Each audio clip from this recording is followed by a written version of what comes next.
Delivering Grace, by John Thomas Mawson, Chapter 7 of 21. Is it well with thee? How broken hearts may find solace and blessing through sorrow.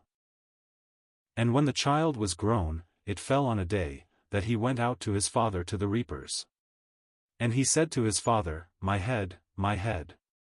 And he said to a lad, Carry him to his mother. And when he had taken him and brought him to his mother, he sat on her knees till noon, and then died. And she went up, and laid him on the bed of the man of God, and shut the door upon him, and went out. And she called to her husband, and said, Send me, I pray thee, one of the young men, and one of the asses, that I may run to the man of God, and come again. And he said, Wherefore wilt thou go to him today? It is neither new moon, nor Sabbath. And she said, It shall be well. And when Elisha was come into the house, behold, the child was dead, and laid upon his bed. He went in therefore, and shut the door upon them twain, and prayed to the Lord. And he went up, and lay upon the child, and put his mouth upon his mouth, and his eyes upon his eyes, and his hands upon his hands, and he stretched himself upon the child, and the flesh of the child waxed warm. Then he returned, and walked in the house to and fro, and went up, and stretched himself upon him, and the child sneezed 7 times, and the child opened his eyes. And he called Gehazi, and said, Call this Shunammite. So he called her. And when she was come in to him, he said, Take up thy son. Then she went in, and fell at his feet, and bowed herself to the ground, and took up her son, and went out. 2 Kings 4 verses 18 to 23 and verses 32 to 37. Sunlit hills and shady valleys have their place in the earth as well as fertile plains and sun-scorched deserts, and God has made it so, for he is the God of diversity, as all his works declare. And our lives are like that. They are not on one dead level, we have our ups and downs, our laughter and our tears, the hilltops and the valleys, and sometimes the deep, dark gorges from which it seems impossible that the feet that tread them could ever emerge. Some have strange views of life, warped and limited, they would restrict the laughter or restrain the tears, but it is legality that does the one, and pride that attempts the other, and legality is of the flesh, and pride is of the devil. There are those who imagine that there is no joy in the Christian life, and others who wonder why there should be any sorrow in it.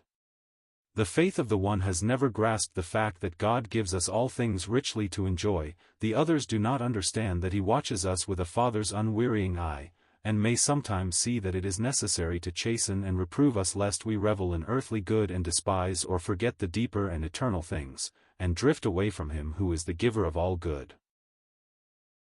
See how these two things are figured for us in the experiences of the great woman of Shunem. She was a great woman, the lady of the manor, but she was morally great also, as was evident when she declined to ask for any honor for herself or her husband. I dwell among mine own people, she said. She was a contented woman, and what could the king or the captain of the host do for her? A contented person is morally great, and this all God's children should be. The popular notion is that he is great who has great possessions, but a man's life consists not in the abundance of the things that he possesses, but godliness with contentment is great gain. That man is godly who walks in the fear of God, and has the Lord abiding with him, as this woman had Elisha dwelling with her, and he only is contented and able to refuse the preferments and prizes of the world that attract so many but satisfy none. But Elisha represented a great and giving God, who will reward even a cup of cold water that is given to one of his servants, and this woman of Shunem had been exceedingly careful for his prophet's comfort, and recompensed she must be. So the one earthly joy that she lacked was given to her. In the course of time this childless woman embraced a son, God's gift to her. Did he intend her to enjoy his gift? Most certainly he did. How strange it is that people should imagine that God does not want them to be happy in the gifts he gives them. How poor is their knowledge of him. I have met Christians who thought that it was God's will to check and thwart them, and to take good things from them lest they should enjoy them overmuch, and they have been afraid, because of this, to trust themselves and their treasures wholly to him. They were not happy Christians, and were no testimony for him. How different from this false notion is the way the Bible speaks of God. There we read that he does good and showers his blessings upon us, filling our hearts with food and gladness, Acts 14 verse 17. And it is undoubtedly his will that his children should enjoy those natural relationships that are his own ordination, if they are received with thanksgiving and sanctified by the word of God and prayer, 1 Timothy 4. We are sure that this woman's home at Shunem was a happy one, but as the years rolled by, did she become absorbed with her domestic happiness and less careful for the man of God? It seems almost wrong to suggest it, yet during those years while she watched the development of her son no visit of the man of God to her home is recorded, though his chamber and his bed were still there. One thing is certain, she had more lessons to learn, and these are recorded for our admonition. She had learnt that the man of God was better than her possessions, and that he could bring greater blessing into her life and home than ever she had known. She had learnt that if she delighted herself in the Lord, he would give her the desire of her heart, Psalm 37. Now she had to learn that God's representative was her one resource in sorrow, and in the grace and power of God greater than death. She had to walk in the shadows as she had walked in the sunshine, and discover that the man of God was the same in both. The heart that has learnt these things in regard to Christ has been enriched with a knowledge that far exceeds all earthly joy, and can say, as Paul said, I have learned in whatsoever state I am, therewith to be content. Both to abound and suffer need. I can do all things through Christ which strengthens me. Philippians 4 verses 11 to 13. There is here a striking commentary on the transitoriness of the choicest things in this life. The child has grown, it was harvest time and noon when he died on his mother's knees. When the promise of that young life was brightest, in the fullness of the year when the earth yielded up her wealth to the sickle, and at the zenith of the day the blow fell, and the mother's arms, the mother's love could not protect her child from it. Death smote him, and in smiting him it smote her and broke her heart.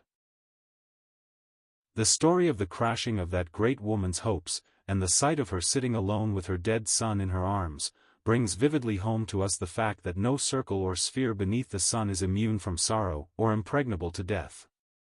If we have not learnt this lesson, and what it means to us, either by a sore experience or in communion with God, we have not advanced far in our Christian knowledge, nor have we understood the greatness of our Savior and the tenderness of his heart. Death is here. Do we know to whom to turn when we feel it? Death has passed upon all men. Do we know where life abides? Nothing we possess in the natural sphere of life can we retain. Are our affections set on things above, where Christ sits and where death can never come? It is a sore lesson, but it must be learnt, death is here. It must be learnt either in communion with God or through such an experience as this woman passed through. Of every man it is true as regards himself that the outward man perishes, and the most cherished object of a man's heart may at any moment be severed from him. He may stand up to resist the advancing foe, but death heeds him not. He may gather all his treasures and pour them out and pile them up, he may offer himself instead, it is useless, it avails him nothing, death cannot be beaten off or bribed, nor will he accept a substitute. Human love is impotent, baffled, beaten, when death claims what is devoted to it, and the unhearing ears, the closed, unseeing eyes, the still, unresponsive heart all witness to the completeness of the breach. What would we do if such an experience were ours? Let us consider the ways of this great woman, for she was as great in her sorrow as she was in her prosperity and joy. First she laid her son upon the prophet's bed. What a burden she carried into that chamber, where the prophet had lived and lain. We see her enter it with bowed head and weeping eyes, bruised, buffeted, bewildered. Did she bow in lowly prayer there? I believe she did, for she came forth submissive and calm, with one word in her heart and lips with which to meet all questions, it is well. She knew that no one would understand her sorrow like the man of God, who had given her the joy that she had lost. She must go to him, and if she could bring him back to that chamber which was his, he would find her sorrow there. Ah, there are many hearts that were once filled with the joy of the presence of the Lord upon which now a great sorrow is laid. It may be the sorrow of departure from the Lord, or it may be something that answers to the sorrow of this bereaved mother. Anyhow, it is death, moral, spiritual, or actual death, and the cry of the heart is, "Restore to me the joy of thy salvation."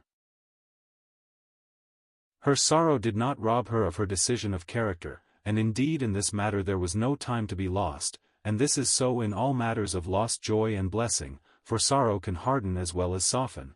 Indeed it will most surely harden if the presence and sympathy of the Lord are not known, and the spirit that becomes absorbed with sorrow becomes strangely dulled, insensitive, and self-centered.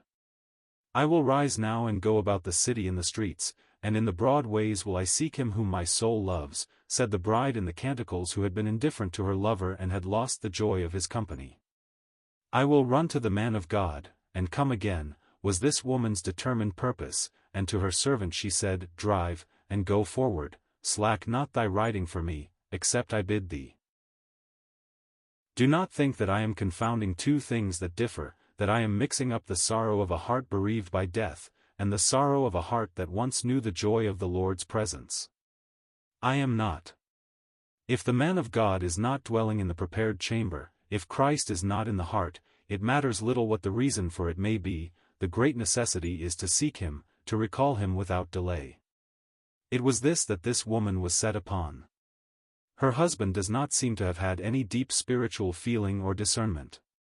He could not understand what use the man of God could be on any day but the Sabbath, or perhaps at the new moon, like so many whose irksome religion is but a matter of form and ceremony, a one-day-a-week affair, and who have no consciousness of all that need that some of us feel of an everyday acquaintance with our living Lord. Anyhow, this lady of Shunem had neither the heart nor the time to argue the point. Her relations with the man of God were not formal, she felt that none but he could understand her sorrow, and she must pour it out at his feet that day. Yet her haste was not the result of panic or hysteria, as her noble answer to husband proved. What confidence she had in God and his prophet when she said, "It is well." The man of God saw her afar off, and we may be sure that the Lord knows well and sees the first move towards himself on the part of any of his own, no matter how far off they may be from him. From Elisha had been hidden the cause of her coming to him, but nothing is hidden from our living Lord. Blessed be his name. As she had refused to discuss her sorrow with her unsympathetic husband, so now she refuses to discuss it with Gehazi. Her answer, "It is well," showed how thoroughly she had realized that not the servant, but his master only, could meet her deep need. And so she bends at his feet and pours out her sorrow there. And she will not be diverted from him, even when it seemed as though Gehazi was commissioned to raise up the child.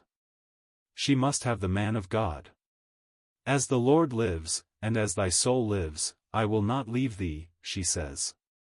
His presence had become the one necessity of her life. This is plainly the way for hearts, whether broken or backslidden. No mere servant will suffice. Only personal contact with Christ and his company will do.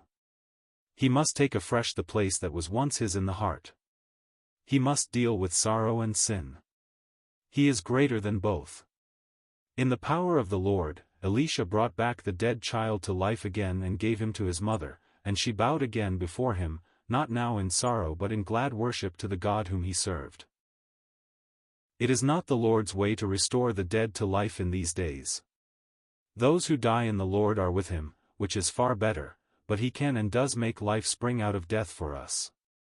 He can and does turn our greatest sorrows into our greatest blessings, but he does this by drawing near to us himself, and filling up our empty hearts.